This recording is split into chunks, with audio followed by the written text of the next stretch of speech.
As the sun sheds its last rays of light at the autumn solstice, one thinks of the passage of time.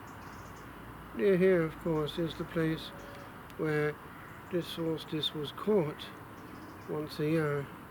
Newgrange louts and doubts for points on the solar year. They are older, it seems, than many other places. Newgrange is certainly older than Stonehenge and quite a bit older than the pyramids. But the sun still comes and goes at the same speed, while man goes on and someone else takes his place for a short while. And the last point, of course, is this one, and on the tombs one finds dates. Usually the date of the end is there with the word died or the equivalent next to it.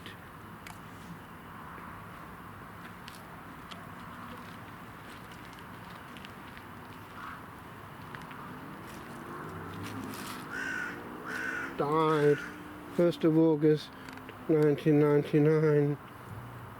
Died 23rd of March 2009. These had quite a good innings. In the days of the old Celtic ruins and tombs, it tended to be quite a bit shorter. But the bottom line was the same. Homeward bound. And where was home to those before the Saviour? Those thousands of years of prehistory in these dark areas where the power of the Druids had sway over society. Where were they going? What were the shades that awaited them? And so they fought against the dark. The sun was the most powerful thing that they knew, and they reached out to it, hoping for the best. They left traces in those monuments, and there are also chiseled bits of artwork, designs mainly, swirls indicating infinity and cycles of time. At Lascaux in France, there are very ancient frescoes of primitive man. Near here at Fornox, there is one of the oldest images of a man yet found. But Christian culture came and brought hope, and these old monasteries with their churches praised the Creator that was better known. The Mass was celebrated towards the rising sun, for the church was oriented, as was ours at St. Anthony. The rising sun, what is it but Christ returning, awaited and welcomed, actually at the altar in anticipation of the true presence.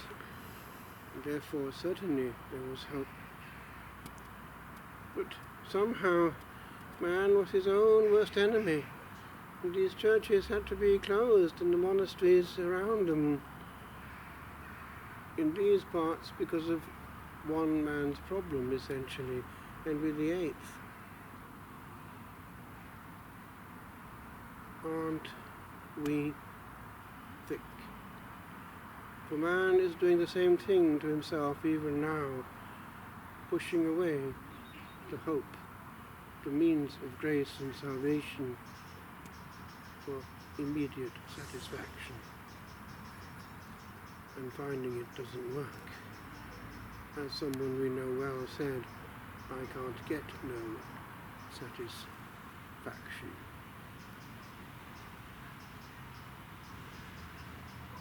Years ago I was reflecting on the order of things and how apparent disaster is sometimes allowed. but it is a guiding hand. Providence has a long vision of things. And Julian of Norwich always accompanied me, even from school days, and her solitude was always an inspiration. A human lamb sacrificing itself in heat and light next to the Blessed Sacrament until death. And she was taught by the Lord himself, and all shall be well, indicating that nothing happens without permission from on high, and sees it all from all eternity for our good. So we are guided to know that we are in the will divine, that we are turning with the cogs and wheels of vast gradated order, that the wine of happenings engaged in fact reveals the act of one deep thinker. This and this alone can make to resonate again the song of earth within the depths that miss harmonics of lost joys none can retain. For we were happy in the simpleness of yeses all untied, and to return to thee and thee alone with the emptiness that can alone be filled. This is to learn the meaning of the world, for here we are, the flotsam. 'em. Of a moment from afar, 'tis but a moment